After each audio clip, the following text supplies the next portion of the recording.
Marcelo Balcedo preso. Día 2. La detención que sacudió el verano. Un verdadero revuelo político generó el arresto del líder del SOEM en su lujosa chacra de Punta del Este, donde se encontraron armas, autos lujosos y una importante cantidad de dólares.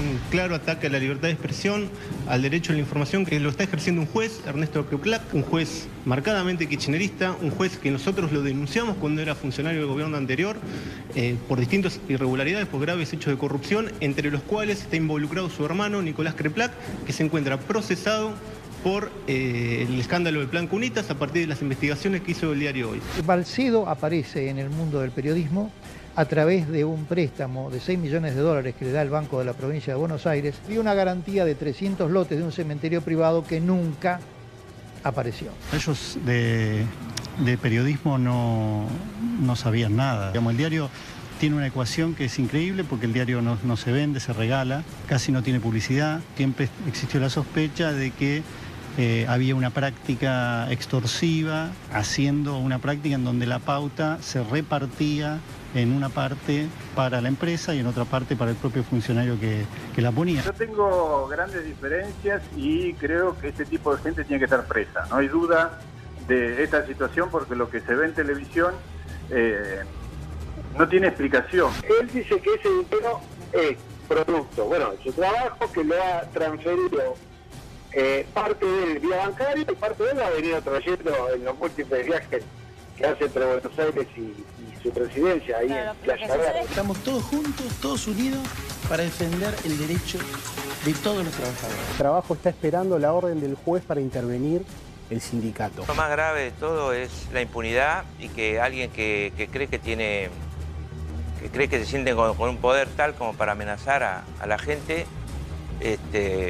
se pueda escapar y pueda estar tanto tiempo, tantos años, 15 años desde que yo lo denuncié hasta ahora. En algún momento algún funcionario va a pagar y con cosas muy graves. Tenemos el caso de unos cuantos ahora que bajaban de avión y van presos. Este es un avión de 30 millones de dólares y es un avión que vuela mucho más rápido que muchos de los aviones comerciales que hay en la actualidad. Y tiene dos motores Rolls-Royce, que son máquinas perfectas, que le proporcionan una velocidad de 500 nudos, está cerca de los 900 kilómetros horarios.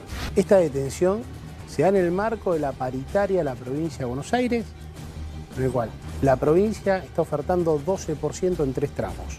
Entonces, el resto de los sindicalistas, y esto te lo digo con conocimiento de causa, están preocupados y tomaron nota de lo que acaba de pasar con Balcedo. Los entregó el socio de Balcedo. Se trata de Mauricio Yebra. La persona de mayor confianza de Balcedo. Pero en el sindicato... Es la mano derecha en toda operatera de donde esté el sindicato y Balcedo está Yebra. ¿Cuál es la vinculación de Balcedo, Yebra y los monos? ¿Existe alguna? No me consta que esa vinculación, por lo menos en el caso de los hermanos Cantero y esta gente. El juez Ernesto Queuclac, juez a cargo de esta investigación, dispuso el congelamiento de las cuentas bancarias tanto del sindicato, del SOEM, así como del propio Balcedo y de otros implicados, entre ellos Mauricio Yebra. Mis compañeros están debajo de la línea de la indigencia. No estamos hablando ya de la pobreza, de la indigencia. Una persona no puede comer con 8.300 pesos por mes.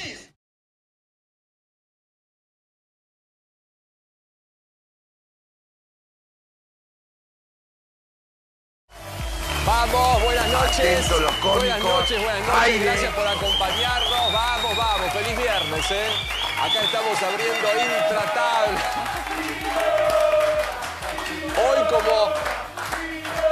Hoy tengo mucha presión porque el lunes vuelve Santiago, entonces me parece que hoy tengo que efectivizar el aliento de todos estos días de este grupo muy bueno de compañeros. Bienvenidos a Intratable. ¿Cómo les va? ¿Cómo andan? ¿Todo bien? Débora, Gustavo, Lili, Diego, Débora y el señor Levinas. Casa diferente, casa distinta por una noche, solamente por una noche. Muchas gracias a la gente de América Noticias. Estamos en su casa. Esta es la escenografía tremenda que tiene nuestro noticiero porque el lunes estrenamos escenografía.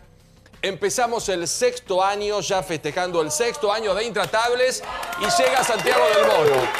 Así que hoy nos vinimos aquí a la casa del noticiero para que puedan todos nuestros compañeros trabajar armando nuestra casa formal, la casa de Intratables, que el lunes va a estar impecable, y ya con Santiago. Así que cuidemos todo esto, que no es nuestro. Hoy estamos de préstamo en la casa del noticiero. Intratables, todos los temas, todo el debate, viernes caliente con mucha información. América en vivo, como todas las noches, las 9 ya en punto, y nosotros comenzando Intratable. Escándalo sindical, Balcedo preso y un día cargadísimo, Débora, de información, ¿no? Paulo, así es. La pregunta que todos nos hacemos es cuándo llegará a la Argentina, si finalmente se dará o no la extradición. Las últimas noticias tienen que ver, por un lado, con el abogado defensor que tiene él en este momento en Uruguay, que se llama Juan Fagundes, quien dijo que lo conoció recién, horas después de su detención, el mismo día jueves, que han interpuesto un recurso para pedir que pueda esperar el proceso de extradición en libertad. Vos sabés que le dictaron la prisión preventiva por 30 días, prorrogable por 15 días más. Ese recurso que presentó en el día de hoy el abogado defensor en Uruguay fue rechazado, de modo que va a tener que seguir detenido mientras espera su extradición. Y paralelamente está trabajando el abogado que lo defiende en Argentina, que se llama Julio Veley. Por supuesto que ambos abogados ratifican y sostienen que los bienes que se le encontraron respecto de los autos, que solamente uno es de su propiedad y está a nombre de él o de su esposa. Claro, como si fuera una novedad que quienes tienen bienes que no pueden justificar los ponen todos a su nombre o a nombre de terceros o de testaferros, ¿no? Bueno. Y la plata es ahorro. Y que la plata eran ahorros. Después vamos a contar detalles de este casi $500 million que estaba compuesto por 490 y pico mil dólares y algunos miles de euros, que es lo que se encontró en esa caja de seguridad de la chacra El Gran Chaparral. Ella venía en una situación compleja, porque desde diciembre que estaba este pedido dando vueltas. O sea, me imagino que desde el punto de vista judicial sus abogados deben saber cómo venía el panorama, si lo atrapaban, si no lo atrapaban, si lo encontraban o si no lo encontraban. Me parece que no es sorpresa para ellos, ¿no? No, es que no sea sorpresa. Tengamos en cuenta que el 15 de diciembre lo que hace el juez Kreplak es poner el secreto de sumario. Cuando un juez dice, en esta causa hay, a partir de ahora, secreto de sumario, una causa que viene desde hace un buen tiempo atrás, vos sabés que va a tomar una decisión fuerte. Y la decisión fuerte era el pedido de captura para Balcedo y para su mujer, que salió el 22. Vos fíjate que el pedido de captura sale el 22 de diciembre, justo el día posterior a que él viaja a Uruguay, en uno de los 405 viajes al exterior que tiene Balcedo en los últimos años. Es la verdad un número 405. 405 viajes. Pagaba el avión, ¿cuántos? $105.000. $60.000. $60.000 el leasing más la nafta, claro, más... no, es que o sea, tenía un gastito... 60.000 era el leasing. Más el parking en los aeropuertos. Porque no podés dejarlo estacionado en la calle con que el trapito te cobre 10 pesos. Claro. No, tenés que poner un hangar que vale hay que poner por mes. A eso le tenés que sumar que el tipo de avión que él tenía en leasing vale $5.000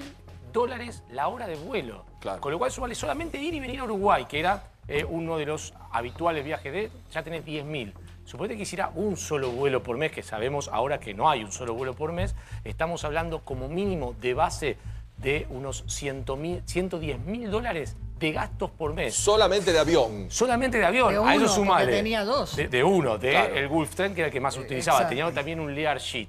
Si vos sumás los dos aviones, sumás los gastos además para vivir, tenía 7 propiedades, y sumás su capacidad de ahorro, estamos hablando de un hombre al que, si no tiene si no tiene ningún negocio ilícito, como dicen sus abogados, le ha ido mejor que a nadie en la República Argentina. Es que poder justificar los gastos, mantener solamente la propiedad de Punta del Este, hablemos solo de eso. Esa que conocemos, el gran... cerca de Piriápolis, antes de llegar a Piriápolis. Antes de llegar es una zona cara esa, porque es casi un country. $8.000 la hectárea. $8.000, pero aparte de eso vos tenés los gastos. Vos tenés los gastos. Uruguay es bastante estricto y la carga impositiva es alta también allí, sobre todo en el patrimonio.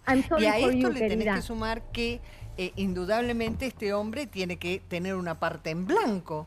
Con lo cual creo que la FIP va a ser una querellante. Y los autos y el vínculo con el narcotráfico, con los monos, porque vos decís, estos autos no son míos, pero estos autos están dentro de mi propiedad. Y creo que la próxima semana también vamos a tener un detalle de los bienes en la Argentina. Claro. Porque esto supuestamente es la parte de descanso o no sé qué historia. Este caso no borra los anteriores. No. Porque lo que voy a decir no quiere decir que el otro... Digo, pero ustedes cuando veíamos retirar de Lázaro... No, sí, de Lázaro Báez veíamos un Dodge, un Fiat 1500 porque vieron que los hijos usaban para competición. Era de colección. No, pero de los 40 había varios. Patagonia, ¿no? No, perdón. Pero yo digo esto, en las imágenes, digo, los que vimos que retiraban eran autos... No, tuvo 70. No, pero coleccionaban. Pero esos eran de la empresa. Claro. Esto creo que es el caso de los más ostentosos que hay ya. Y medio millón de dólares cada uno, ¿no? De los autos, sí. increíbles. Pero lo paradójico de todo esto, hoy me contaba alguien de La Plata, no sé si traumado, pero tiene una obsesión no contra todo el kirchnerismo, pero contra una gran parte. Sobre todo contra Cristina, principalmente, contra Máximo, contra Vudú, contra Gabriel Mariotto, contra un determinado grupo estaba... que él en contra. Claro, pero no en contra, era ya una cuestión de odio visceral, era algo ¿Pero insostenible. vos pensás que era ideológico o era No, por lo que voy a decir plata? es Ahora te voy a contar por qué tenía ese odio. Bueno, exactamente. Pero y lo que está reclamando, o lo que reclamó. Él manejaba el diario, era dueño del diario, Sí. pero especialmente las tapas y las editoriales, cuando quería escribirla en contra del kirchnerismo, se encargaba él mismo de volcar todo lo que sentía, todo lo que pensaba. Siempre hablando en contra de la corrupción, de los negocios ilícitos. ¿En serio? De todo. Él hablaba de todo eso. Pero digo esto, entonces hay dos cuestiones que recién lo decía, no sé si Débora o Gustavo. O le fue muy bien con el kirchnerismo, lo cual debería querer, o está en un negocio ilícito. Digo, dos chances. O todo lo que dijo, el momento que vivió, pudo crecer económicamente con un negocio ilícito y le fue muy bien con el gobierno anterior, lo cual dudo que tanta plata haya hecho con el diario o con lo que sabemos que tiene un negocio. En general, para los negocios ilícitos no necesitas ese Bueno, a ver, los sindicalistas como ¿no? Que claramente amasaron su fortuna. Mucha de ellas será cuestión de investigación judicial propia de ilícitos, no tienen ideología política. O sea, claramente hacen negocios con quien mejor les conviene. El tema del antikirchnerismo tiene que ver con el dinero, nada más que con eso. En el año 2007 se le corta la pauta, gestión de Bruera, si no me equivoco, en ese momento, y él judicializa esa situación. Sí. A punto tal que cuando Julio Garro, el intendente actual de La Plata, llega al poder, lo primero que se encuentra es con que tiene cuentas de la provincia del municipio embargadas. ¿Por qué? Porque este hombre judicializó el supuesto, la supuesta falta de pauta publicitaria a modo tal de llegar hoy a una suma de 3.000 millones de pesos. 3.000 millones de pesos. Es lo que reclama. Son casi, no, por supuesto. 3 millones. Claro. El reclamo es lo que está reclamando, inicial 3.000 y él millones. bueno, le ha puesto una serie de aditamentos vinculados con el incremento de esa deuda, ¿no? Exactamente. Voy con los invitados. Atención, muchos invitados en la noche. Ya nos metemos en la interna también de este multimedio de La Plata. ¿Cómo le va, doctor? Muy bien, ¿Cómo anda, Pablo? Daniel? Con mucho gusto. Nos sorprende esto porque tenemos sindicalistas honestos que viven de lo que es su participación y la defensa de los trabajadores, pero también tenemos una lista de gente muy sospechada en la Argentina. ¿Nos sorprendió este caso? Me sorprende la impunidad, que no es el único caso. Claro. Uno ve el modo como viven muchos sindicalistas y sorprende, inclusive de manera ostentosa. Yo recuerdo hace ya un tiempo que uno de los sindicalistas aparecía con una hija que se casaba en uno de los lugares más caros y todo esto apareció en las revistas. Entonces me pregunto, ¿cómo no hay control? ¿Quién controla esto? ¿A quién son funcionales estos personajes? Porque evidentemente si amasan semejante fortuna que en muchos casos proviene de las contribuciones de los asalariados. Claro, claro. Y la posibilidad de perdurar hasta el infinito, que proviene de una ley sindical que es violatoria de los convenios internacionales y del artículo 14 bis de la Constitución. Es decir, una ley que va contra la libertad sindical, que también ha sido impuesta por 2 fallos de la Corte Suprema, en donde se ordenó que se modificara esa ley y no se ha hecho nada. No se ha hecho Entonces, hay, digamos, todo como un aparato Claro. que facilita que esto se produzca. No es la casualidad. Igual usted dice algo muy importante y también lo vamos a tratar, porque se ha naturalizado, se muestra, se abren las revistas, o sea, es algo común y corriente, como yo lo tengo, es mío, me pertenece y la sociedad por lo menos hasta ahora lo amparaba. Mario, un gusto saludarte. ¿Cómo estás? ¿Qué tal? ¿Cómo estás? ¿Bien? Yo creo que esto responde a una corriente histórica que se ha ido formando de esa manera el sindicalismo con el advenimiento del peronismo. La Carta del Lavoro, proveniente de Mussolini, fue calcado por el primer Perón, que era desde luego Perón ha sido un hombre inteligente, armó muy minuciosamente su poder y eso, una de las piezas necesarias es el sindicalismo único, una sola central, la columna vertebral. De esa manera se elaboró los muchachos a veces tienen unas travesuras, porque lo sabía perfectamente, que estaban robando a menas llenas, que no representaban a los trabajadores en absoluto, y que han falsificado la palabra trabajador. Porque este señor, por ejemplo, que evidentemente padece alguna patología, porque ¿para qué quiere todos esos coches, esos signos exteriores de riqueza? Es una forma de locura. Es imponente la imagen que acompaña el relato de Mario, porque uno ve el Gran Chaparral, cancha de tenis, pileta, hectáreas, una cosa, pero realmente es la opulencia. Y esto es solo lo que tiene en Uruguay. Esperemos cuando la FIP confirme los dominios aquí. Porque de alguna manera, como en muchas situaciones delictuales, parecería que estuviera demostrando lo que... mostrando lo que hay. Estaba invitando a que lo pescaran. Y mostrar todo como que no hay controles. Bueno. ¿Qué pasa en la Argentina, José María? Un gusto saludarlo. No hay controles. Es muy obsceno. Muy obsceno. Es muy obsceno. Además tiene un olor a narcolook, a narco... Mirás todo esto y estás viendo a los monos en Rosario, estás viendo... Yo creo que estamos ante un delincuente que se apropió de un gremio. Los aportes gremiales no dan para esto. Pero superó los límites del gremio. Pero o sea, acá usted ve narcotráfico. No lo conozco bien el tema, pero creo que ejerció violencia para apropiarse del gremio, que el padre era un sindicalista de la vieja escuela. Exacto. De esa escuela que yo conocí, que venían en Renault 12, venían 4 tipos, iban en colectivo. Y lo heredó al padre. ¿Lo heredó al padre o se quedó con el gremio? Secuestró el gremio. Secuestró el gremio. Ahí lo que me parece que los organismos de control están fallando hace mucho. Bueno, déjeme me abrió 2 títulos muy importantes. Secuestró el gremio y la pata narco. Quiero que compartamos todos juntos, porque hoy, a la mañana, Tato Yang tuvo la posibilidad, un diálogo con la madre de este hombre que hoy está en el ojo de la tormenta, entendiendo, por supuesto, que la que está hablando es su madre. Esto pasaba, debate. Las tapas del diario Hoy denunciaron a Echegaray, a Cristina Kirchner, al gobernador de la provincia, a todos ellos, cuando todo el mundo, mijo, se callaba la boca. Lo que están diciendo es infamia. Lo que tiene mi hijo es producto de 28 años de tener una radio exitosa y 24 años de trabajar en un diario, mi diario. Los que se atreven a decir, y mi hijo y mi marido tienen que ver con la droga, con los monos, con toda esta manga de enfermos mentales, tendrían que leer el diario, porque si no leen las tapas del diario no van a entender nada, mi hijo. ¿Y sabe por qué mi hijo paga esta consecuencia?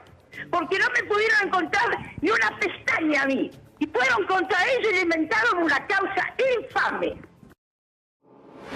La madre de Marcelo Balcedo. Uno entiende, pero salpicada y metida de lleno, hasta opinando de cuestiones periodísticas. Nos están acompañando nuestro colega Miguel Graciano, que es periodista, y Antonio Guillén, que es secretario general de prensa bonaerense, que conoce mucho de esta familia y mucho de este multimedio. Gracias por venir, ¿eh? No, por favor. Es mucho más que la madre, porque era la anterior directora del medio. Esa estuvo dirigiendo el medio durante 10 años. Claro. Augusto y Piacere cometió toda clase de excesos contra los trabajadores. Por eso dice, como no me descubrieron nada a mí, fueron por mi hijo. En realidad no es tan así, porque hay alguna serie de causas, pero puede ser. Pero quiero decir, no es la madre que defiende al hijo. Esa dice, es mi diario. Es parte de la empresa. Y lo dirigió. Y ella lo estuvo dirigiendo en la peor época del diario en relación a los trabajadores. Ahora debo decirse honestamente que desde que el año y medio que vino Balcedo, los trabajadores estaban en blanco, estaban cobrando bien, pero antes fue una lucha de 23 años contra una empresa. Con problemas. Siempre. Bueno, ustedes conocen mucho a esta gente. ¿Los sorprendió lo que pasó, Miguel, o no? No, nos sorprende lo que pasó. Es un poco la historia del diario, ha sido siempre así. El diario fue fundado por Antonio Balcedo. Es el padre. Que es el padre de Marcelo, el esposo de Nené, que es la que habló, la mujer que escuchamos recién. Ha tenido diferentes etapas, son una familia muy unida y al mismo tiempo muy conflictiva, que se suelen pelear entre ellos. El diario comenzó siendo dirigido por Miriam, que es la hija menor, después pasó a mano de la madre, en donde se hacían estas tapas de las que estaban mencionando en la mesa recién, especialmente con mucha furia contra el kirchnerismo, que no eran solamente la tapa del diario porque tiene distribución propia y por lo tanto también había afiches en la calle donde estaban...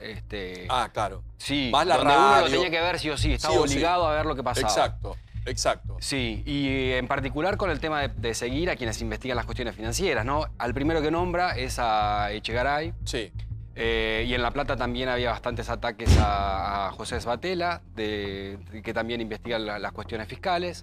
Es decir, que no es que no estaban siendo investigados, sino que eran muy difíciles de avanzar. Ayer Antonio decía a Felipe Solá que los medios eran utilizados para inventar muchas situaciones cuando no conseguían económicamente lo que ellos pretendían. ¿Eran extorsionadores o son extorsionadores? Porque esto sigue todo, salvo que hay una persona presa. Habría que hablar en general de los medios, pero bueno, estamos hablando de este caso. Yo quiero decir una cosa. Durante 8 años, Scioli protegió me consta, porque el Ministerio de Trabajo debe tener una estantería llena con las presentaciones del sindicato de prensa para que se hagan inspecciones, para que constaten que la gente estaba en negro, que los maltrataban, los despidos masivos, y nunca lo inspeccionaban. Hubo una protección evidente, muy evidente. ¿Solo económica? Por omisión.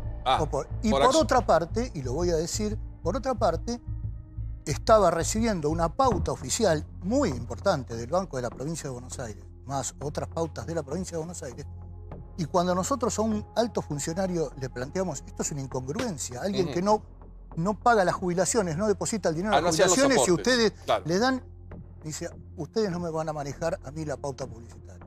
Esa fue toda la respuesta. Pero era evidente, digo, hace 1 año y pico que está normalizado, pero hay 20 y pico de años atrás en donde era... ¿Que había una amistad con Scioli, una protección del multimedio hacia Scioli? Hay una cosa muy extraña. Recién decía el colega que eran furiosamente anticristinistas, es cierto. Las tapas, yo nunca vi tapas más salvajes que las del día de hoy. Pero fíjate que en la última elección llevaron como candidata a Florencia Saintou, que es más cristinista que Cristina. Lo digo con todo respeto de Florencia, de su posición. Y fue la lista de Unidad Ciudadana. Y él llevó en Unidad Ciudadana a Susana, a la subadjunta, como candidata que no entró tercera. Ajá. O sea, estuvo aliado con la Cámpora y estuvo aliado con el kirchnerismo, también. El mismo kirchnerismo que lo Claro, como que denostaba. juegan a 4 o 5 puntos al mismo porque tiempo. Es muy Scioli raro. en algún momento fue el candidato también de Cristina o de ese proyecto. ¿Y qué hicieron? ¿Lo apoyaron en ese momento? Yo no me hago cargo, pero cuando alguien decía, ¿por qué Scioli le pone y le pega a Cristina? Algunos decían, y es una estrategia política de Scioli, alimentar a los que le pegan a Cristina. O sea que Scioli tenía como un doble juego, ¿decís ahí? Yo no me hago cargo. Ese era el comentario lo que decían por ahí. Por lo menos en la rueda de periodistas, tomando un café, charlando, muchos opinaban eso. Scioli fue el candidato del Frente para la Victoria y siempre fue muy cuidadoso Scioli con el tema del kirchnerismo. Habrá estado en una situación, no sé, como mínimo incómoda, porque el diario y la radio que lo apoyaban a él, ¿en ese tiempo iban contra Cristina? Sí. ¿Sí? Es una experiencia muy interesante cuando termine el programa. Googlear las tapas del diario Hoy. Violentas, hay algunas. Paulo, sí, son bravas. Peor que los memes. Extremas. Mucho peor que los memes de Twitter o de Facebook. Claro. Con dientes de vampiro, la corrupción cat, todo el tiempo, con fotomontajes muy bizarros. Ahora, perdóname, hay una cosa que es muy importante, Pablo. Marcelo Balcedo es un empresario devenido sindicalista. Fue toda su vida empresario y hace 6 o 7 años heredó, o no sé cómo, quedó en el gremio. El gremio SOEM es un gremio aparentemente pequeño. Poco personal de maestranza, ¿no? Porteras, cocineras, personal de maestranza. O sea, es un gremio que te puede complicar un ciclo lectivo. Seguro. Permitime, ya vuelvo porque hay una noticia de último minuto y la quiero ampliar ya con Gustavo. Atención porque la justicia está trabajando en este caso. Gustavo. Estábamos hablando fuertemente de la cantidad de viajes que hacía con sus 2 aviones privados. Bueno, la información de último momento es que la justicia le incautó el avión, el famoso Gulfstream, cuando estaba a punto de partir ¿hacia dónde? Hacia Curazao. Estaban preparándolo para que el avión volara a Curazao y la justicia llegó justo cuando estaba en los últimos aprontes la justicia dijo, ¿a dónde piensan ir? Este avión queda incautado como el resto de los bienes. Acá en la Argentina también se dictó 2 aviones. Él tiene 2 aviones, había uno solo en el hangar de Carrasco donde se pagaba un alquiler de $30.000. ¿Por qué a Curazao? Se preguntarán algunos. Recuerden lo que contamos ayer aquí en Intratables, que además de dólares y además de euros, en la caja fuerte habían encontrado florines. es la moneda que se maneja en esa isla muy pequeña del Caribe. Y además hay otro detalle muy interesante, que es que en el último vuelo que él hizo hacia Uruguay, antes que lo detuvieran, iba acompañado de 4 miembros de un fondo de inversión que se llama LJ Partner, fondo de inversión. Lo acompañaron a él. Que iban en el avión con él. Bueno, ese fondo de inversión, vos sabés, yo me puse a investigar, a ver, ¿de qué se trataba ese fondo de inversión? Es un fondo de inversión de una familia llamada Lawson Johnston, que en su página de internet, directamente ni siquiera hay que investigar demasiado. Sí. En su página de internet dicen ser especialistas en armar empresas offshore mirá. para cuidar todas las pertenencias, todos los capitales que se tengan y que los estados no logren, según dice la página de internet, llegar con sus impuestos a tus bienes. Con lo cual, la AFIP debería empezar a mirar no solo las propiedades que tiene Argentina, sino el entramado de empresas que pueda llegar a tener en algunos paraísos fiscales, más que nada teniendo en cuenta que lo encontraron con florines y que iba hacia una zona de las Antillas. Déjame que le pregunte a Antonio. Antonio, ¿cómo vivían acá? Porque uno ve el Gran Chaparral, se sorprende, los 2 aviones y toda esta historieta. ¿Cómo vivían? Muy bien. En La Plata se sabe, para el juego de palabras, que es una familia de mucha plata. En la década del 90 irrumpieron las mutuales, casi todas sindicales, que te prestaban plata al empleado público, le descontaban del sueldo, tenías garantizado que le cobrabas. Claro. Entonces tomaban del banco a 20 y te prestaban a 40. Que era como un crédito al empleado público. Sí. Al empleado público. Hay fortunas que crecieron astronómicamente en La Plata y sindicalistas, en general sindicalistas, debo decirlo, son del palo, pero bueno. Entonces es una familia que siempre se sabía que tenía mucha plata y que vivían. Antonio Balcedo, a quien conocí. Que es el padre. Que es el padre, un sindicalista clásico, como recién decían, peronista, ortodoxo, discreto, si se quiere. Era una cosa. Marcelo, nosotros en pleno conflicto, te lo cuento rápidamente, en pleno conflicto, porque no pagaban los sueldos, estacionaron un Porsche arriba de la vereda del diario. Vos imaginate, yo trabajador, reclamando y me dicen no tengo plata y me estacionan un Porsche. Hasta los abogados me dijeron, no, mirá. Quiero decir, hay toda una historia y es gente que tenía plata. Y que no es nueva. No es que la sacó. Yo, honestamente, te digo, no creo que sea plata del gremio. No creo que sea plata del gremio. No, es que pareciera que no alcanza. Yo después quiero ir sí, pero te doy un dato. A la pata narco que plantea José María. Como te decía, porteros, todo eso, de todo el país, y no solo de los establecimientos públicos, los privados también. Hay 15.000 establecimientos. ¿Y cuántos afiliados? Una cuota, no sé el nivel de jornada, pero vos calculás una cosa. Sí. Una cuota está en 700 o 800 pesos. No, los números igual, no alcanza. Con lo gasto que decía Gustavo, con por eso te digo, no entonces, que pueda ser ni aún muy alta por eso para te digo, por eso no puede, no me parece que sea del sindicato. Pero ¿de cuánta gente habla? Después, bueno, ahora 35 de a uno, chicos, de a uno, perdón. En algún momento SOEME hablaba de ellos mismos planteaban el registro de cerca de 30.000 afiliados. El problema es que muchos de esos afiliados, las cuentas no te van a dar nunca. A 700 pesos. De ninguna manera. Ahora, muchos afiliados denuncian haber sido afiliados de forma compulsiva y que ellos se iban a enterar cuando iban a pedir determinadas facilidades. Se les descontaba la cuota, pero ellos nunca se enteraron de la afiliación. No solamente eran afiliados de manera compulsiva, sino que era imposible desafiliarse. Eso también, tanto por la complicidad o irresponsabilidad del gobierno. Pero, ¿qué significa? De los dos gobiernos de la provincia, ¿te obligaban a estar actual y el anterior? Hay muchos gremios que utilizan esa metodología, no es nuestro caso, pero te quiero decir una cosa, un gremio representa a sus afiliados, pero cuando va a paritarias, representa a la totalidad de los trabajadores.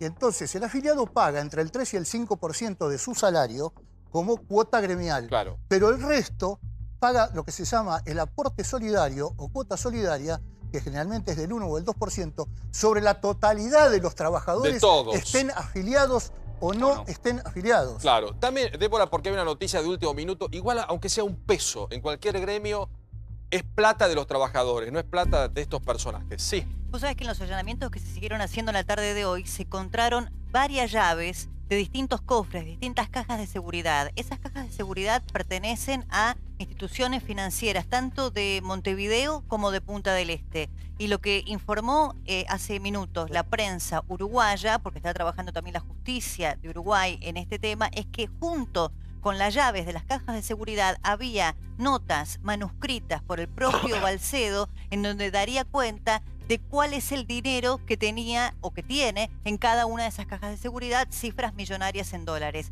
Paralelamente, el juez Kreplak, también en la tarde de hoy, eso es del lado argentino, lo que hizo fue embargar todas las cuentas, tanto de él como de su socio Yebra, que se entregó en la tarde de hoy. Se acuerdan que estaba prófugo de la justicia técnicamente porque se lo buscaba y no aparecía, hasta que en la tarde de hoy se entrega.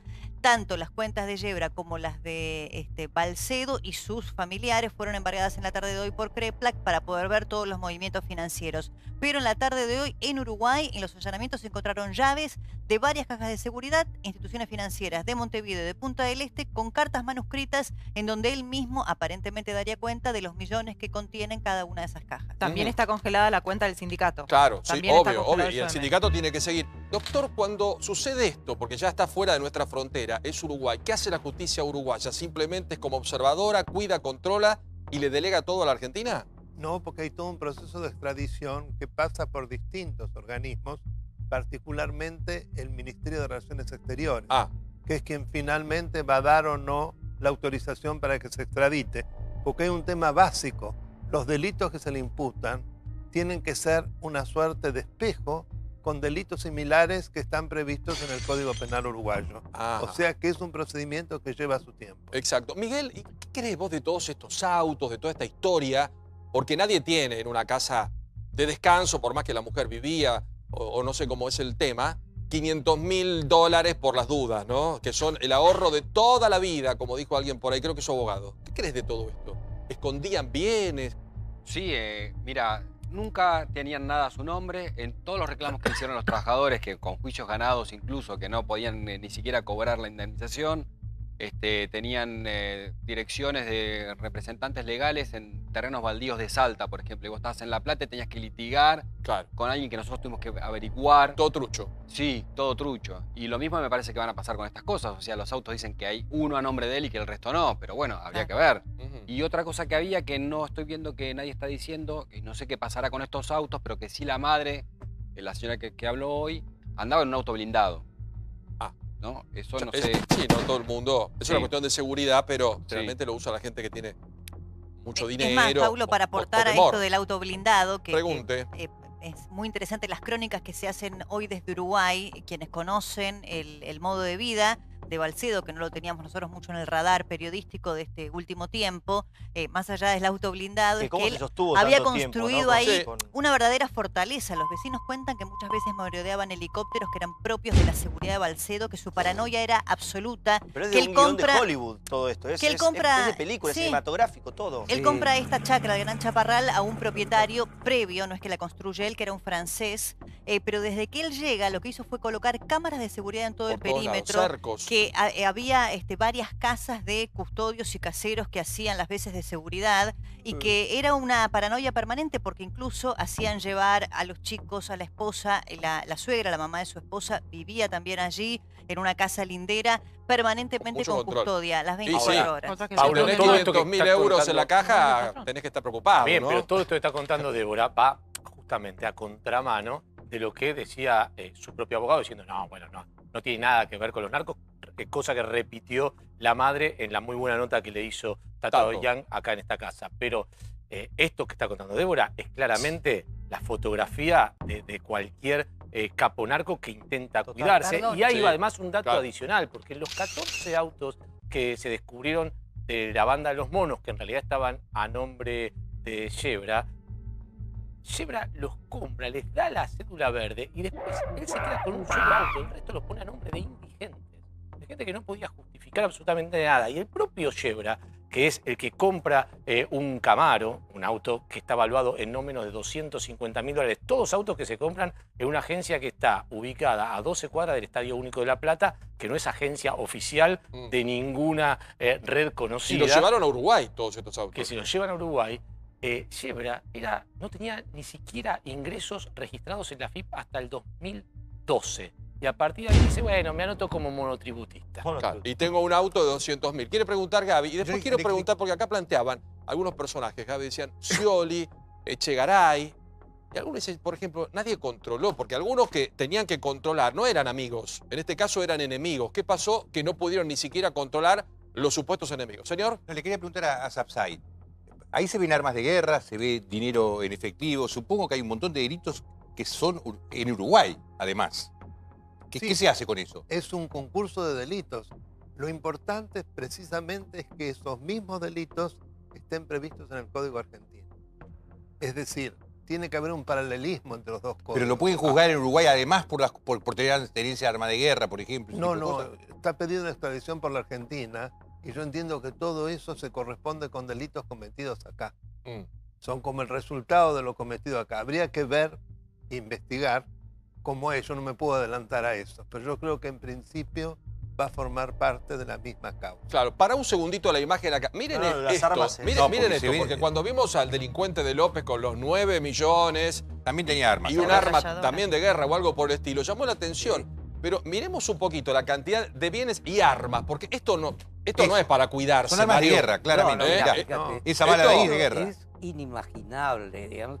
Si fuese asaltada esa casa, impresionante, como en una escena de Scarface con Al Pacino, cuando invaden el desastre final, que hubieran usado estas armas, estaban allí para eventualmente alguien pudiera usarlas, matar, parar, protegerse. Porque son armas. Es completamente inaudito, es un arsenal variado, ninguna registrada.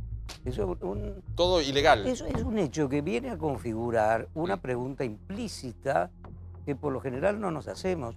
¿Cuántos tipos de estos hay como el señor? Y estamos viendo varios. La pregunta de Mario es buena, porque vamos viendo unos cuantos, ¿no? Pequeños gremios y que son a la vez pequeños Napoleones poderosísimos. Exacto. Que nosotros no lo desconocemos. Gente que va heredando el gremio. Es un tapado fuera del ámbito de La Plata.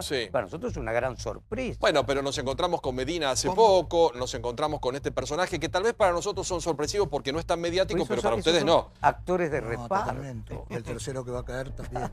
¿Otro? Sí.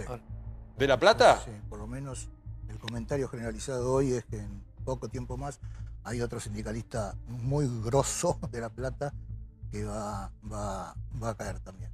Tiene varios procesos abiertos, así que esto evidentemente...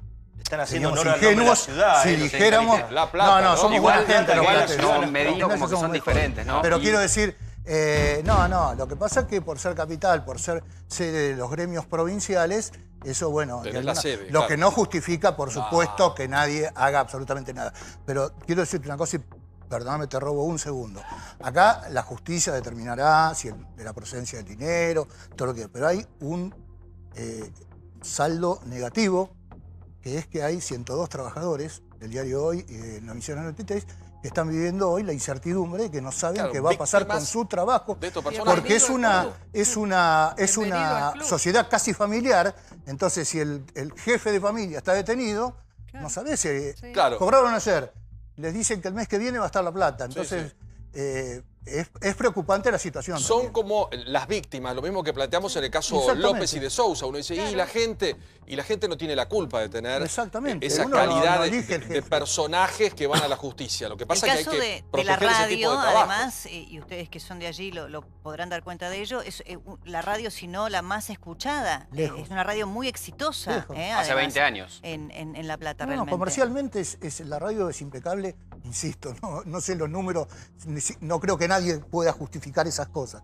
Pero digo, será la justicia quien diga, bueno, sí, esta plata está mal habida o viene de tal lado, la ¿cómo se manejaron? Pero el tema es el saldo social también que deja esto. Lo que es interesante, a propósito de lo que usted dice, es que las denuncias y las cuestiones que se investigan en la justicia no tienen que ver, por lo menos hasta el momento, por lo que sabemos, con el manejo de los medios, sino con el manejo del gremio, porque recordemos que empieza la investigación por este movimiento de 53 millones de pesos entre el año 2012 y 2013 de la cuenta del SOEME a través de extracciones que no podían ser justificadas y que terminaban en el uso personal, digamos, de Balcedo y su familia, ¿no? La plata del gremio no se toca, eso está claro, ningún gremio. Sí. ¿Qué complicidad, si es que la hubo, había con ARBA? Recordemos, porque tenemos AFIP a nivel nacional, pero acá tenemos el ente recaudador de la provincia. ¿Había complicidad? ¿Se lo cuidaba? Porque claramente todo esto que ha acumulado este señor no se puede justificar sin que ARBA, en la provincia de Buenos Aires, haya ¿Quién mirado controlaba? para arriba. Es la pregunta, sí. Estaba Montoya en un momento, después Claro. un tal Di Bello. ¿Hubo o no? Había buena relación con Montoya, de hecho se pueden ver las entrevistas. También se pueden googlear las entrevistas que le hacían a Montoya y no había críticas. En general no había críticas para el gobierno de la provincia de Buenos Aires. Incluso ahora, con el cambio que hubo, que el diario se volvió un poco más tradicional, digamos, dejó de lado ese amarillismo político que tenía para atacar al gobierno de Cristina, para convertirse en un diario más contemplativo, si se quiere, y menos duro y violento, digamos. Ya se convirtió en un diario con el que parecía que lo que hacía era brindar información. El gremio, de ser confrontativo, pasó a sentarse en la paritaria y firmar junto con UPCN Convenios la a la paritaria baja. docente Cambió. para que empiece... Convenios a la baja. ¿Estuvieron con Balcedo alguna vez cara a cara? Sí. ¿Muchas veces? No muchas. Yo estuve 13 años que no iba al diario, no porque no quisiera, sino porque no me dejaban entrar. No podías entrar. Pero bueno, cuando se produce el cambio que deja Nené Balcedo, que fue nefasta la gestión de Nené Balcedo, Marcelo Balcedo abre un diálogo, estuvimos charlando e incluso se logró la reincorporación de compañeros que habían sido despedidos. Lo convenimos, se pudo hablar, un trato afable. Normal. ¿Vos creías que esto iba a pasar en algún momento? Sí. Que este poderoso podía llegar a caer. Porque Miguel me decía, después vamos a separar porque pata mediana no es lo mismo. ¿Ustedes creían que este tipo podía llegar a caer? Sí. ¿Por qué? ¿Porque perdió qué? Y porque perdió la elección. Ah. Porque perdió poder, porque en el peronismo, dentro del peronismo platense, no confían, te lo dicen. ¿Le soltaron no la mano? Es confiable, le soltaron la mano. Le soltó la mano. La CGT, él nunca participó activamente de la CGT, tenía una posición muy crítica hacia la CGT, entonces,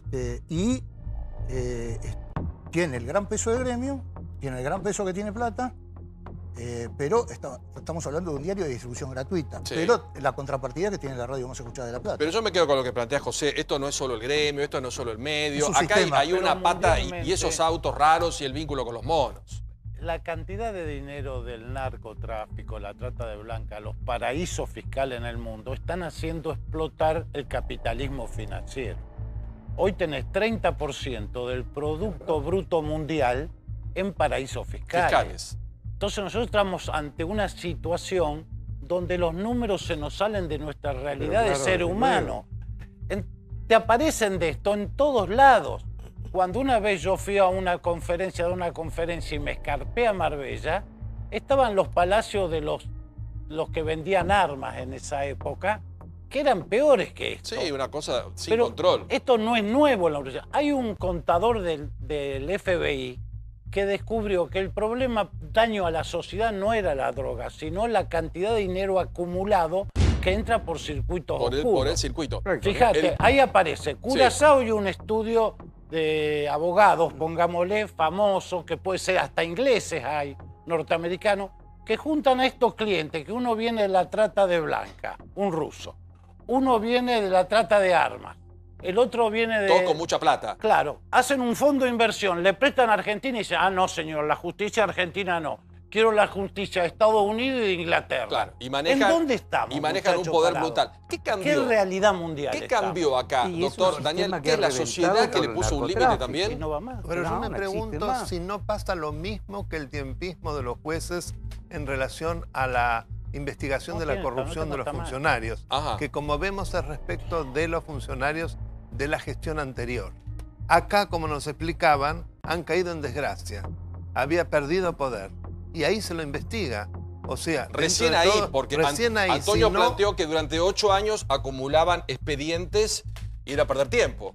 Sí, recién ahí. Y acá se habla del tema de Inglaterra y Estados Unidos, que estoy de acuerdo, pero ¿cómo entró todo ese arsenal a Uruguay?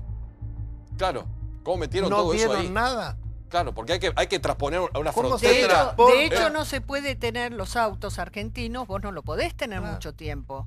Pero ellos trascendió que estaban nacionalizados uruguayos. ¿Estos autos que encontraron? No, ellos. Ellos doble habían nacionalidad. pedido la ciudadanía uruguaya, porque vos no podés tener el auto más que un mes. O sea, si vos vas de turista, o sea, vos no podés llevar un auto argentino y dejarlo, claro. No lo podés hacer. Entonces, ellos se habían nacionalizado uruguayos, con lo cual mi pregunta desde la ignorancia es, ¿cómo puede ser que un líder sindical sea uruguayo, no lo entiendo. Sí, está todo como mezclado. Está Claro, todo como no, mezclado. Hay una gran hipocresía mundial en el tema de los delitos. Estamos en una gran hipocresía mundial en el tema de los delitos. El sistema de delito está superando a los estados y a la democracia. Hoy hay ciudadanos norteamericanos más fuertes que los Estados Unidos. Pese a que el presidente de Estados Unidos se desafía con el Corea y los botones, en la realidad de los poderes, en África está lleno de estados fallidos. Exacto. Miguel, te quiero consultar, porque hoy aparecieron rápidamente los abogados y la falta de creatividad para decir esto es una persecución, quieren cerrar nuestro diario, nuestras voces. Un ataque a la libertad de prensa. Un ataque a la libertad de... Perdona, Pablo, yo ayer lo comenté y hoy fue tapa de... Sí, hoy fue tapa... O sea, apuntaron por ese lado, que fue un ataque Además a la libertad que no de es prensa. una etapa de ahora, es una etapa que ya habían hecho hace 10 o 15 años atrás. O sea, ellos sienten, más allá que saben todos, que son los perseguidos. Bueno, no sé si es que lo sienten o es lo que venden, ¿no? Siempre venden, siempre que les pasa algo, van detrás de esta cuestión del ataque a la libertad de prensa. O la libertad de expresión, como si la libertad de expresión fuera propiedad de los medios o de los periodistas o de quienes informamos. En realidad la libertad de expresión o la libertad de prensa es de todos. Obvio. Y los que se ven perjudicados es el público y no los medios. Exacto. Quiero sumarlo a Gustavo con otra punta, así como hablamos del narcotráfico. En todo este tipo de opulencia y de desorden general aparecen las barras bravas. Acá también, no es la excepción. Aparecen las barras bravas porque habíamos contado ayer el vínculo que tenían en La Plata con una parte de la barra brava de Gimnasia, que era la de Juan Pablo Córdoba, el famoso Papupa, líder de la barra brava de Gimnasia durante mucho tiempo, y que además estuvo muy vinculado también al narcotráfico. De hecho, estuvo preso por narcotráfico toda la familia Córdoba. Hoy se conocieron denuncias, hoy a la tarde, en Rosario, recordemos nuevamente, vínculo, la familia Balcedo, los monos, que es una de las causas que se están investigando. Hoy se conoció por intermedio del gremio SADOP, que es uno de los gremios que también agrupa a personal no docente, de que 2 años atrás habían llevado a la barra de Newell's Old Boys para romper un determinado congreso que había de SADOP y para afiliar compulsivamente por intermedio de amenazas que hacía la barra de Newell's Old Boys a todos los trabajadores de SADOP de Rosario. Te obligaban, y al mismo tiempo, como no consiguió hacer el mismo negocio con la barra brava de Colón de Santa Fe en Santa Fe Capital, llevó directamente, aparte de la barra brava de Gimnasia, a romper también una asamblea del gremio de los trabajadores privados de maestranza de Santa Fe Capital y logró afiliar a otros 3.000 empleados y logró además que los colegios privados de la provincia de Santa Fe tuvieran que pagarle 4,5% del sueldo para un fondo solidario para la obra social que se llama OSTEP, que no tenía un prestador en la provincia de Santa Fe. 4,5. Es decir, aportaban para algo que no tenían. Vos tenías que pedir, bueno, aporto a la obra social, tengo que pedir un médico de urgencia, simplemente porque tengo una gripe, tenías que venir a La Plata, porque allá en Santa Fe no había una cosa insólita y todo eso bancado por presión de las barras bravas. El tema de las barras aparece en todos lados. Vos detectaste barras el día del escándalo a la puerta del Congreso. Sí. Detectamos barras, no importa de quién, porque uno nombra a uno, nombra a otro, pero son todas la misma mafia, la misma porquería. Cambaceres metidos en la legislatura. La legislatura bonaerense el día de Mario Seco. De Mario Seco. Ahora vemos esta trama, porque hay que comprender también lo que es la barra brava, que es una pata importante en las asociaciones ilícitas, que es para extorsionar, para presionar, para meter todo este tipo de cosas. Sí, y además la barra brava tienen un cordón umbilical desde 15 años a esta parte con el narcotráfico. De hecho, el clan de los monos trabajaba codo a codo, por ejemplo, con el clan Caminos, que eran los que dominaban la barra brava de Newell's y les daban a ellos el manejo de todo. Pimpi Camino le daban el manejo de todo lo que era. ¿Eso está desactivado ahora? ¿Esa gente está más tranquila o...?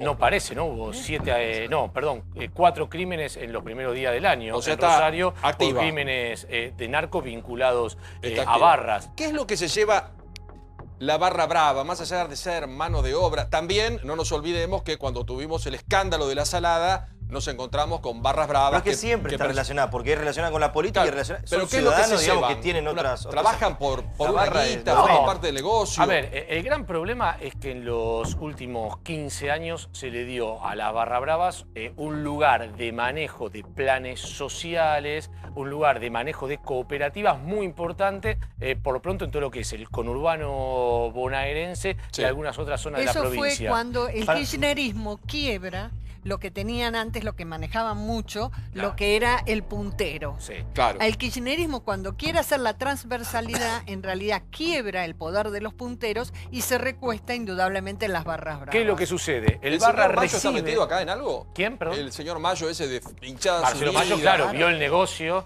de que quienes manejaban los barrios manejaban además Pasaron a un traspasar. montón de soldaditos y los podía utilizar para la política. Fue así. Ahora, ¿cuál es el tema? Es que cuando vos solo manejás los negocios de cancha, manejás un ámbito relativamente pequeño de la mafia. Es dinero, pero... Cuando vos te dan el manejo de las cooperativas, comienzas a manejar una masa salarial mucho más fuerte. Esa masa salarial hace que vos puedas repartir entre mucha más gente de esos barrios. Con lo cual, te convertís básicamente en el mafioso del barrio. Cuando los narcos en los últimos 20 años en Argentina querían ingresar a buscar los soldaditos, no les quedaba otra que aliarse con esos barra bravas, que eran los que dominaban esos barrios. Es tremendo, ¿eh? Y eso es lo que ha tremendo. convertido en un terreno de nadie, o no un terreno de nadie, un terreno de ellos, todo lo que es el conurbano bonaerense. Eso antes era manejado por los punteros. O sea, vos no podías negociar en política, sea el partido que fuere, sin pasar por el puntero. La calle la manejaban los punteros, como se dice vulgarmente.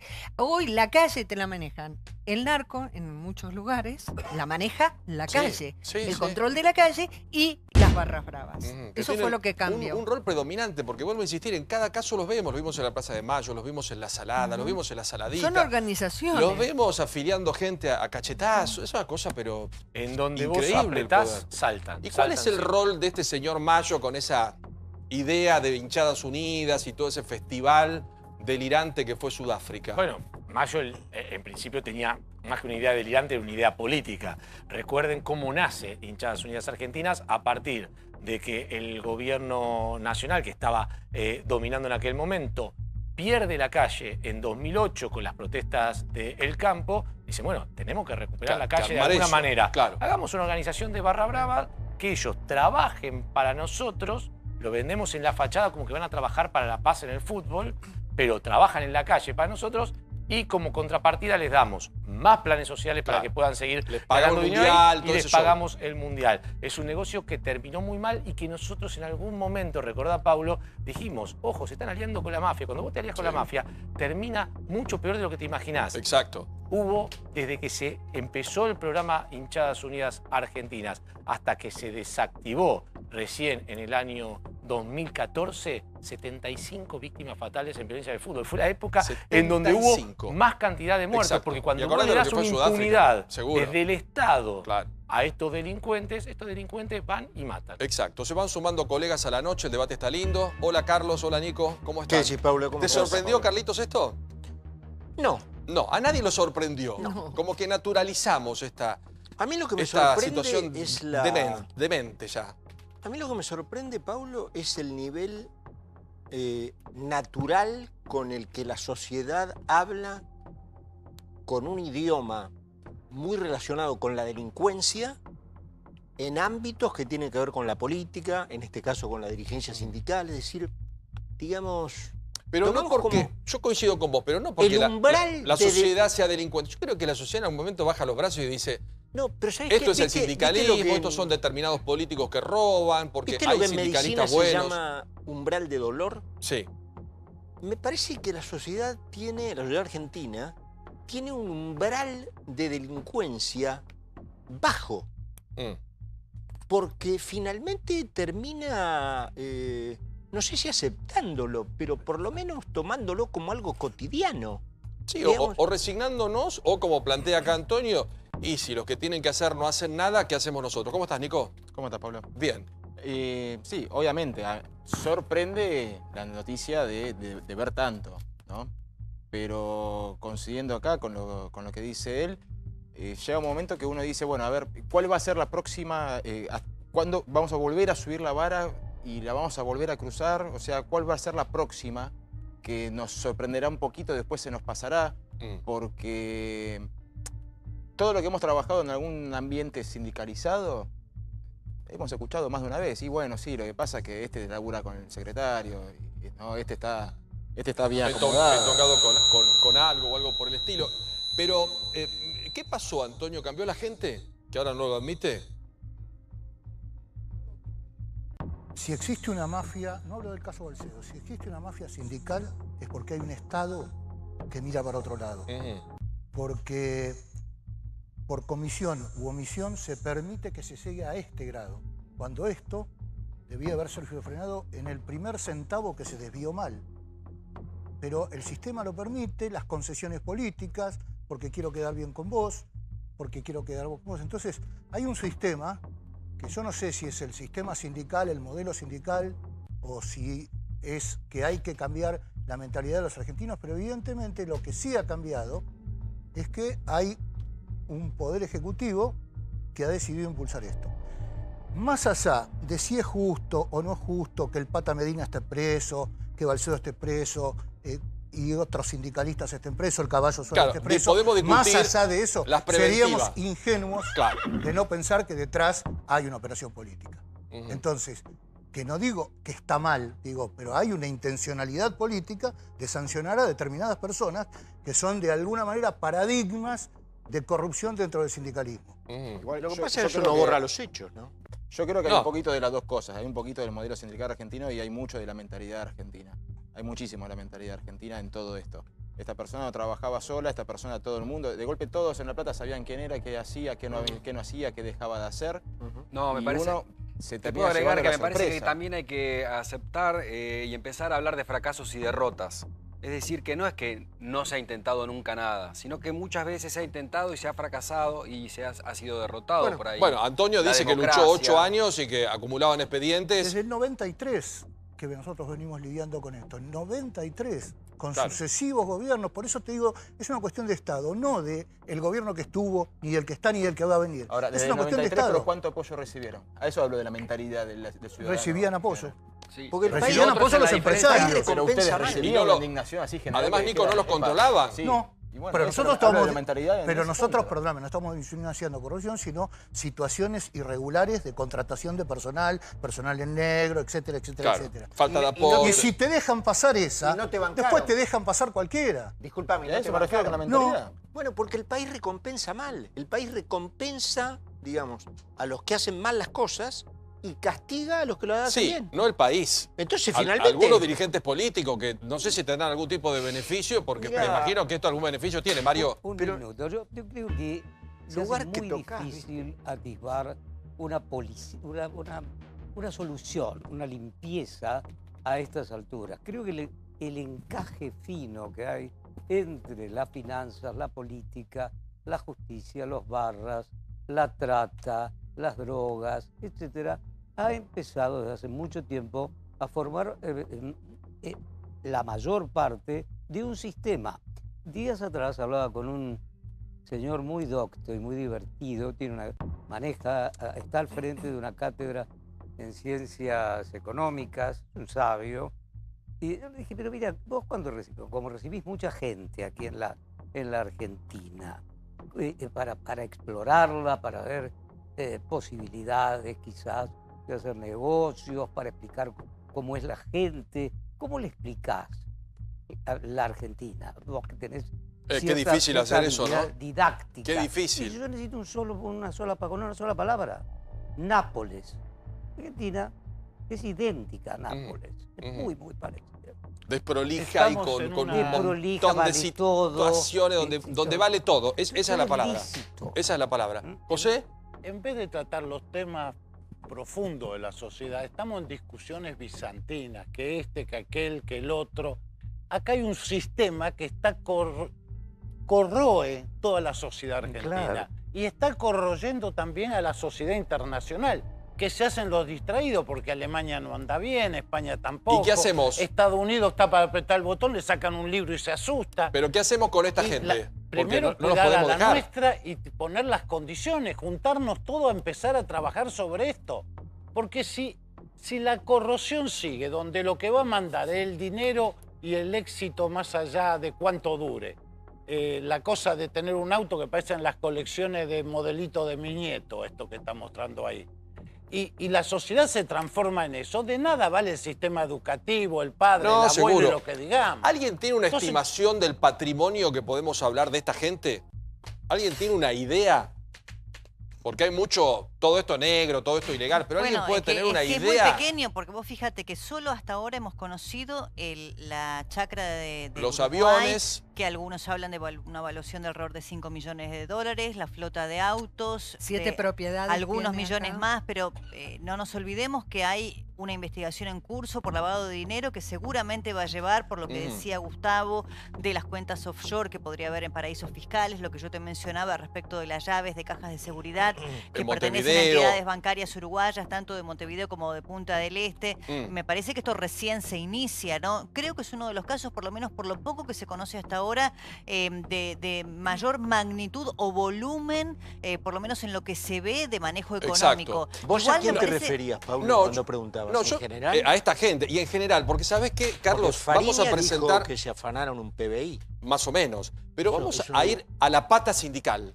Porque uno ve a muchos sindicalistas hoy detenidos, ve a Medina, ve a Suárez, ahora encuentra a esta gente que entró en desgracia, pero no son la excepción. Lamentablemente hay una regla, opulencia, patrimonios que no se pueden justificar, el sindicalismo bajo la lupa. Lavado de dinero, corrupción y asociación ilícita. Sindicalistas tras las rejas. A Omar Caballo Suárez, Juan Pablo Pata Medina y Marcelo Balcedo no solo los une su situación procesal, sino un pasado de lujos, autos de alta gama y un nivel de ingresos difícil de justificar. El sindicalista del SOMO, el Caballo Suárez, fue detenido. Tuvo 27 años como patrón de estancia de los trabajadores marítimos. A él se le imputa ser jefe y organizador de una asociación ilícita que de alguna manera había entorpecido la investigación. Salió con un casco, un chaleco antibalas, con doble custodia. Las denuncias de esta causa son del 2012, fueron denuncias hechas por empresarios, exdelegados y por los propios trabajadores. Dedicate a otra cosa. Si así también te digo, ¿no? Cualquier cosa, hacemos la denuncia donde vos quieras y yo con los papeles me tengo... Pero yo, ¿por qué te voy a hacer una denuncia? ¿Qué tiene que ver eso? ¿Cómo voy a andar denunciando? No tenés como ver los remolcadores a tu barco, no tenés que trabajar. Era muy violento. Es más, uno de los graves problemas que nosotros hemos encontrado son la cantidad de muertos que tiene el SOMO. Todo el mundo sabía lo de Suárez. Y el tipo este manejaba los puertos a punta de pistola. Era, dicen, el sindicalista preferido de Cristina Kirchner. No sé si era el sindicalista preferido de la expresidenta, pero sí tenía llegado, obviamente. A ver, ¿dónde está Suárez? Gracias, Suárez, del sindicato del SOMU, que a veces nos peleamos porque me hace cada lío por ahí, pero bueno, pero yo lo quiero mucho igual. Acá hubo ambiciones de quedarse con nuestra organización gremial. Yo sé que mi familia corre peligro afuera, yo también corro peligro acá adentro. Me van a matar. ¿Lo van a matar? Sí, yo calculo que sí. Caballo Suárez está en su casa cumpliendo la prisión domiciliaria.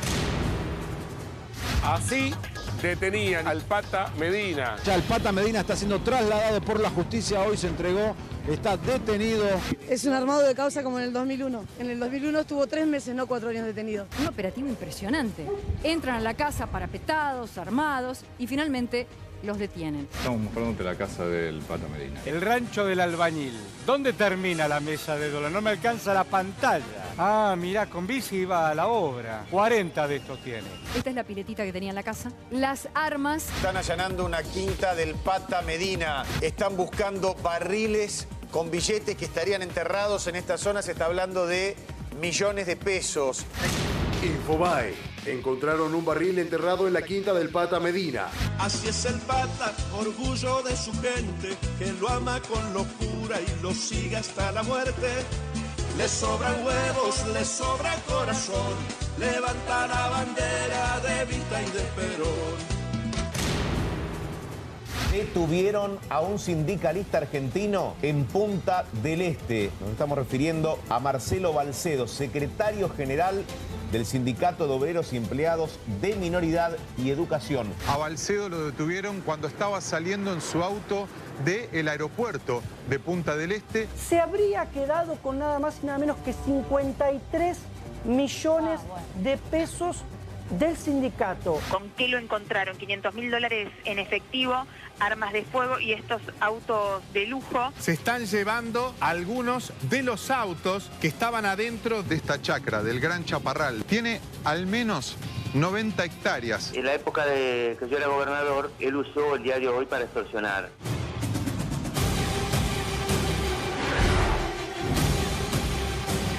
Impresionante, porque cuando uno repasa, Carlos, comienza a ver tremendo, que se actúa además en nombre de los pobres. Son personas que actúan en nombre de los pobres, Eso es. ¿no? Premisa, esa es la clave. Premisa fundamental, en nombre de los pobres.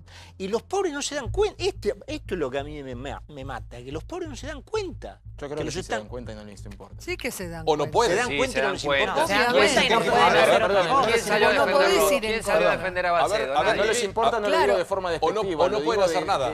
Que hay cosas que les importan más que accionar contra estas personas, como por ejemplo conservar el trabajo, conservar la fuente de ingreso. Yo creo que sí, yo creo que hablemos, ni siquiera son los pobres, son los afiliados de los distintos gremios. Lo que estábamos viendo son supuestamente los que representan. ¿Qué pretenden que hagan? Que vayan contra todo el poder de este hombre, que vas a decir vos solito, así hace. Si no sabes que no. No, que tampoco se puede hacer mucho. ¿Qué pretenden que hagan? Si no hacen nada, no les molesta. ¿Qué querés hacer? Pero es que vos vaciás las elecciones. Cuentan con toda la impunidad de la justicia y del poder y del dinero. Si el trabajador es rehén de los sindicatos, perdón. El trabajador, déjame terminar. El trabajador termina siendo muchas veces rehén de un mal sindicato. Sí. A las pruebas me remito muchas veces. Parece siempre que queda en el aire como que la gente es la culpable de que no se revela ante... Yo coincido con Diego. ¿Qué haces? ¿Cómo lo resolvés? Si no lo podía resolver nadie. 8 años acumulando expedientes. Yo no digo que sea la solución, pero si vos eliminás las reelecciones definitivas eso es un punto muy importante. Claro. Si vos tenés que publicar como secretario general tu declaración de bienes y por internet los afiliados te pueden controlar. Si vos ponés un control social sobre cada uno de los sindicatos, porque la plata es de los afiliados, no es de los dirigentes, vas a ver cómo empieza a cambiar. O sea, no digo que sea la solución, pero es por lo menos agarrar un sistema hasta que se encuentre un sistema mejor y ponerle un control social a ese sistema. Bueno, pero el tema de la reelección es un tema que ahora nos atacó. Porque hasta hace poco teníamos también los varones del conurbano. ¿Cuánto hace que estamos llanos? ¿Cuánto hace que está dar? Se eternizan porque termina siendo un gran negocio. Terminan viviendo de la plata de los trabajadores. Este es el tema. Siempre hablamos, hace 6 años que hablamos de la reelección de los intendentes. Lo venimos diciendo acá cuántas veces. Que ahora se limitó. Eso se limitó. Intendentes y de sindicalistas. Jonathan Viale, nuestro compañero, hasta hace poco estuvo con nosotros, siempre daba la lista. 35 años, el sindical tal, todos. O sea, esto es sabido. No lo van a modificar tampoco porque hay mucho en juego donde participan muchos. Sí, pero a diferencia de los intendentes, donde ellos podían llegar a nombrar a su favorito y apadrinarlos, los sindicatos históricamente estuvieron listas únicas. Entonces también es imposible sacar a una persona que está atornillada y que no permite otros candidatos, porque en muchos de estos sindicatos, ¿qué pasaba? Aparecía una lista alternativa, terminaban con amenazas físicas, desaparecían del mapa. Balcedo asume en el SOEM. Cuando muere el padre, ¿desde cuándo un sindicato se hereda como si fuera una monarquía? Insólito. Pasando de uno Pero lo mismo ha pasado con Moyano y su hijo en camioneros. Exacto. Yo le preguntaba a Miguel, ¿qué es peor ustedes que son de La Plata? Perdón, pero Medina o esto, todo es malo. ¿Pero qué es peor? ¿O quién tiene más poder? Para mí Balcedo es peor en el sentido de que Medina tenía un trabajo social, digamos, uno podía ver los primeros 3 días, por lo menos, en La Plata, un montón de gente en la esquina de la UOCRA, incluso poniendo el cuerpo, diciendo que si venía la policía iba a defender a Medina, porque realmente había como una red de distribución de laburo para gente humilde, que no tiene otras posibilidades. Esto era más para beneficio propio. Este no hacía nada. Imagínate que no hay ni un solo gesto de amor para Balcedo, excepto el de la mamá. La defiende de hasta ahora la única. Pero sí, Gaby. No, yo me estaba acordando de Pedraza y de Zanora, ¿no? Es decir, la inescrupulosidad enorme que llegó a tener el sindicalismo argentino. Que sigue vos pensás que Zanora le daba a su propia gente remedios que no funcionaban. Gente que tenía cáncer, que estaba enferma, y le daba remedios. Es decir, el grado de inescrupulosidad de esta gente, la impunidad, ha sido enorme. Y no es desde ahora, es una cosa ya muy vieja. Bueno, nos acordamos quienes somos más viejos de Lorenzo Miguel y el hornito que tenía en la UOM, donde desaparecieron un par de pibes. Sí, pero vos marcás algo. jorobar con los medicamentos. Pero te quiero decir que a ese nivel llega. Entonces ya no te llama la atención que el tipo esté con los narcos, que tenga esa guita. Vos preguntabas cuánta plata tiene que tener. Por un lado es muy difícil saber, porque yo conozco gente rica, industriales, que tienen mucha plata y que no compran esos coches, no muestran la guita como estos tipos. Entonces acá hay una cosa que es el tipo por ahí tiene 10 pesos y muestra 7. Así que es muy difícil. Pero también hay que ver el esfuerzo no tenta tanto como hacen esto. O sea, pero lo que quiero decir es que lo que hay una escrupulosidad no solamente en el hecho de la plata que se le roba a la gente, sino también al punto de matar, como el caso de Pedraza en Ferreira, o a los propios gente de tu propio sindicato que está dando medicamentos que no funcionan. Es un delirio. La clave es que nadie controla, doctor, y la justicia tal vez tuvo un rol demasiado pasivo, porque uno puede ir en contra de todo ese tipo de situaciones. Bueno, recordemos, sin embargo, que hace unos años hubo una jueza que exigió que fueran puestos en sus cargos los integrantes de una lista que había ganado las elecciones en contra de la lista tradicional. Y quien salió a la defensa del sindicato tradicional fue Aníbal Fernández. O sea, el mismo ministro de Justicia en ese momento defendió a los sindicalistas corruptos e impidió que se cumpliera la orden de una jueza. Fíjense el poder que tienen estos sindicatos, que ni siquiera la justicia. Por arriba de la justicia. Por arriba de la justicia fue Aníbal Fernández el que ordenó que no se una jueza del trabajo. Esto hay que mirar el archivo. Pero perdón, doctor, ¿puede un político circunstancial, puede tener poder como tenía el señor Fernández, puede tomar esta determinación y que arriba de esa jueza nadie actúe? Evidentemente sí, porque esto pasó de este modo y nunca jamás pudieron asumir. Bueno, porque es un tema político. Recordemos que hay muchos, para muchos gobiernos es mejor, a pesar de tener, no es bueno generalizar, pero algunos sindicalistas y sindicatos como estos, cuando las líneas internas que se presentan y van ganando poder están vinculadas con la izquierda o con el trotskismo, son mucho más conflictivas y mucho más complejas de disciplinar para cualquier gobierno ante una situación de conflictividad sindical. De todos modos, el caso de Pedraza, de Zanola, ahora podemos hablar de Caballo Suárez, de Pata Medina, de Balcedo, está investigado también Santa María. Me dice Antonio que se viene otro. A Pablo Moyano. Acá el colega hablaba de otro sindicalista de La Plata. Entonces, no es que esto es nuevo. Nosotros contamos que en el caso de Balcedo, en el año 2007, tuvo una causa que llevó adelante el juez Atencio por extorsión, supuestamente algunos representantes y legisladores para obtener algunos no es nuevo, Débora, pero y se todo fue, tapado, y después todo ocultado, lleno de bienes, los trabajadores metidos en el medio. Sí, yo creo que nosotros también yo creo que también nosotros como sociedad hemos tenido un rol muy pasivo, demasiado pasivo, ¿no? Yo coincido totalmente con vos, Paulo. Totalmente con... O sea, no quiero ser el malo de la película, no quiero ser... Vamos de vuelta, ¿qué significa rol pasivo? ¿Qué tendría que haber hecho el pueblo? A ver, me parece que tenés maneras de manifestar. Pongo un paralelo que hay un gobierno que le saca 100.000 millones a los jubilados. También fue un pueblo pasivo.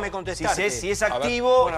Déjalo. Son 5 segundos. Acá te quiero terminar la pregunta para que respondas. Ya sé el protagonismo que querés tener. Te estoy diciendo simplemente que a qué se llama pasivo. Porque cuando hay otra cuestión que también nos perjudica como pueblo, decimos que para eso están las elecciones. Bueno, ¿a qué le llaman activo? ¿Qué tendría que hacer el pueblo para cambiar la actitud que pretenden ustedes? A mí me parece que la sociedad puede tener elementos de manifestación. ¿Cómo qué? Como los diarios, manifestarse a través de la prensa. ¿El diario? ¿Cómo los diarios? Sí, a través de la prensa, hacer presión. Puede ser que el vecino vaya y escribe en un diario.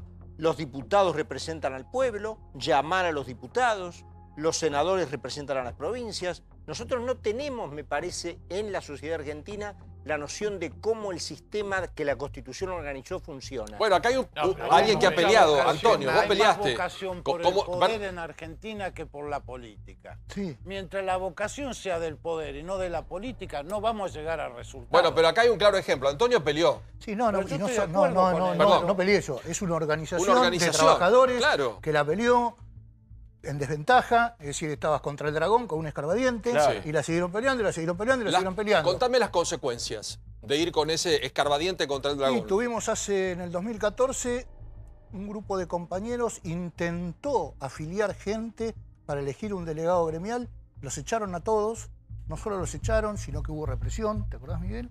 Hubo represión en la puerta, propio de Nené Balcedo, por eso le ruego a Dios que Nené Balsedo no vuelva a la dirección del diario. La señora que hoy escuchamos, sí, la madre.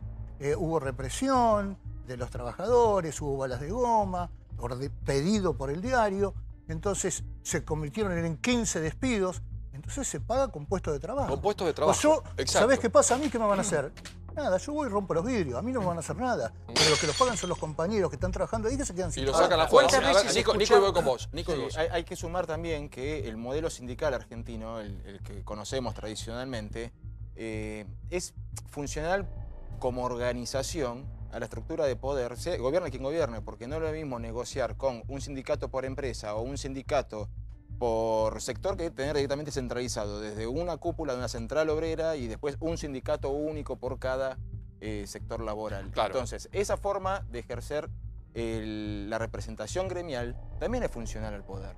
¿Sí? Yo no sé hasta qué punto al poder no le conviene. No le conviene, o como plantean acá, algo más funcional. En vez de negociar con 200 sindicalistas, negociar con uno. ¿Cuántas veces escuchamos, Paulo, que si una cuestión no se mediatiza, no tiene visibilidad? Siempre. Bueno, entonces, no hay hablando de la sociedad argentina bien podría tomar, como ha usado muchas veces para hacer presión a través de la prensa y poner en visibilidad un tema que le interesa, este tema. Claro. No lo ha Cortar hecho. una ruta. No lo ha hecho. Como en Azul, que está ahí todo un pueblo, una ciudad entera reclamando por el cierre de la fábrica. Entonces, tratando de visibilizar y no lo logran. Digo, entiendo lo que es intentar que un tema se instale. Están cerrando una fábrica con 200 empleados y la gente está desesperada. Y que la sociedad era otra sociedad, pero la sociedad acompañó mucho y se perdió. Que fue cuando Alfonsín apenas apenas ingresa como presidente de todos los argentinos, recuerden ustedes, la famosa ley Mucci por Antonio Mucci, que era el ministro de Trabajo. Que no logró sacarla. Y no logró sacarla. Y toda la sociedad estaba a favor de la famosa ley Mucci. Y el sindicalismo, junto con el peronismo tradicional, hicieron una corporación y dijeron, no pasa, y fue no pasó. Una bisagra en el gobierno de Alfonsín, doctor. Eso, sí, porque era clave para Alfonsín el comienzo de la democracia. Pasó por diputados, no pasó por el Senado con un senador del Movimiento Popular Neuquino. Que no, por uno solo, mire, se perdió. Y en ese caso hubiera sido muy importante, el proyecto era muy bueno, porque terminaba precisamente con la verticalidad y con el sindicato único. Y no se logró. Ahora, y no se logró tampoco que se cumpliera, como yo decía antes, dos fallos de la Corte que iban en el mismo sentido. Tampoco se logró cuando la OIT hace tiempo que sanciona precisamente a la Argentina porque no cumple, como yo decía antes, la libertad sindical. Entonces, fíjense la cantidad de intentos de terminar con esto y que, sin embargo, perdura. Sí, exacto. Sí. Paulo, lo que pasa es que, ¿por qué siempre ha sido tan funcional el sindicalismo? Porque tiene poder económico, por un lado, propio, genera ingresos propios. Cuando vos aportás, y estás obligado. Porque le das obras vos sociales. Sabés que muchos gremios, cuando consiguen aumento, el primer mes de aumento va directo al gremio. Claro. Y hay muchos gremios que tienen muchos afiliados que pasa eso. Sí. Comercio es uno, etcétera. Entonces, tienen dinero propio. A su vez tienen poder de la calle, poder de entorpecerte a la economía. De convocar. Sí, o te y paro, siempre te el paro. Sindicalismo combatió, como decían antes, a las organizaciones de izquierda. Y fue un aliado indisoluble del peronismo. Siempre el sindicalismo se ha reconocido en su gran mayoría peronista. Entonces, si vos analizás la historia, ves por qué en ese momento Alfonsín, recordamos con Gravia, no se lo dejaron avanzar. Porque ha sido siempre, más que la defensa de los derechos de los trabajadores, ha sido un instrumento de partido político. ¿Y hoy cómo está ese poder, Carlos? Porque uno ve a una CGT partida, recordamos el día que les gritaban y les tiraban cosas, decreten un paro, y se iban corriendo, como siempre temerosos, con que cerca del gobierno, o nos hacemos los neutrales, con un Moyano ahí en el medio y en silencio, que invitó a Vidal y a Macri a una inauguración que hace el martes, que podría marcar un acercamiento otra vez. ¿Cómo está hoy? Desde el punto de vista político, me parece que el peronismo está en un momento de crisis que puede ser, como dirían los chinos, una oportunidad.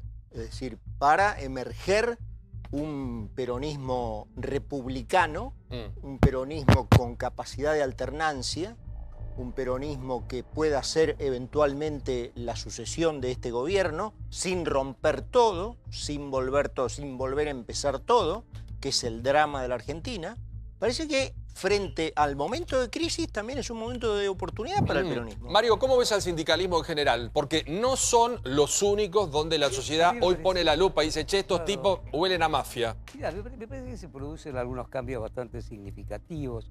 Hablábamos recién, Gaby Levinas, de Lorenzo Miguel. Lorenzo Miguel presumiblemente era riquísimo, pero vivía en Villa Lugano y tenía un canario flauta, que era el regalón de la casa, y tenía también en la UOM un enorme horno siderúrgico con su leyenda negra y todo. Pero ¿cuál es el cambio? Pero qué poder en esos tiempos. El cambio son los signos exteriores de riqueza, a los que no les importan en absoluto. Exacto. Y una tercera metamorfosis es que se está perdiendo una virginidad tradicional, que es el respeto irrestricto por los líderes sindicales. Sí. Se empiezan a dar cuenta las caras de los tipos, los ricos que son. Sí, pero yo creo que, ¿sabes qué es? Sus propios trabajadores. Más que respeto, es miedo. Porque la gente no tiene miedo, Antonio, también. ante este tipo de personajes. Ustedes no, porque los enfrentan, van al frente y tienen resorte. Sí, por supuesto. Nadie pero hay un tema que para mí es clave. Yo te voy a hablar del sector prensa. Sí. El nivel de afiliación a nivel nacional no debe estar superando el 25%. Y creo que exagero. El trabajador tiene que afiliarse y participar. Tiene que afiliarse y participar. Bueno, pero tiene que ver cara decente, entonces, tiene ¿qué que ocurre? ver gente te dice, ¿y para qué vas a entrar si no ves que esto es toda una mafia? Bueno, alguna vez habría que agarrar y decir, bueno, vamos a garantizar la participación de las minorías, vamos a darle garantías a una lista. A dar transparencia. Yo te voy a contar una cosa que parece una tontería. El otro día en una reunión sindical comenté así, no, porque depuramos el padrón. Y me dijeron, ¿cómo que depuraste el padrón? Sí, sacamos todos los tipos que ya no trabajan. Claro, ok. ¿Cómo vas a depurar el padrón? Claro, porque en todos lados, no en todos lados, en muchos lugares, lo que hacen es inflarlo, porque cuando hay elecciones, todos sus afiliados truchos votan al oficialismo. Exacto. O si no, armas una lista paralela semioficialista que no te permite ganar. ¿Cómo salimos? ¿Qué controles podemos poner? Porque ayer se discutió, o antes de ayer acá en Intratables, el tema de las declaraciones juradas, que ya tendría que ser una regla, pero fija para cualquier habitante y para cualquier funcionario público. Y que no sea obligatorio el aporte, y ahí los desarmás. Eso. Claro, que vos puedas elegir el gremio, pero ¿cómo controlás? Supongamos que mantenemos hoy el sistema. ¿Cómo controlás si vos tenés 8 años, por ejemplo, de esta gente haciendo un festival de irregularidades y teniendo en su momento al gobernador, al capo de la FIP? Y bueno, todos los casos son iguales. La política, por un lado, tiene que haber un pacto entre los distintos sectores políticos para poder llevar adelante un trabajo que va a ser muy duro, porque vas a tener paros, vas a tener huelgas, va a haber que hacer un trabajo muy fuerte, pero al mismo tiempo la justicia tiene que actuar en consecuencia, tiene que haber, además de las declaraciones juradas, no hace falta mucho. Vos ves cómo vive alguna gente, y yo he visto sindicalistas, uno que venía acá, no voy a dar el nombre porque es invitado de ustedes, que tiene un reloj que tenía 30 lucas. Sí. Y como vienen otros... ¿Te acordás que hasta le pregunté qué reloj tenés? Como vienen otros que son decentes, yo lo he visto, 30 lucas un reloj, no 30.000 dólares. No, 30 lucas. No, pero no son todos lo mismo, pero hay que destacarlo, porque en una claro, Pablo, porque es un tipo honesto. El pollo. Una camperita de Michelin no son tan baratas tampoco, te voy a decir. No, pero no vamos a jugar por una remera. Va a cenar y lo que gasta, si pide agua, si pide gaseosa. Lo que es el afano, lo que es el afano. Pero hay conductas, y en un ambiente que huele mucho a mafia y a falta de controles, hay tipos que lo hacen por vocación y por honestidad. Pero es que además, cuando vos decís, no son todos así, es cierto, pero la realidad es que al mismo tiempo, el hecho de que los otros no luchen ferozmente contra esta gente que pone en tela de juicio a todo el sindicalismo, también eso es, porque una cosa es como ese policía que ve que el de al lado roba y se hace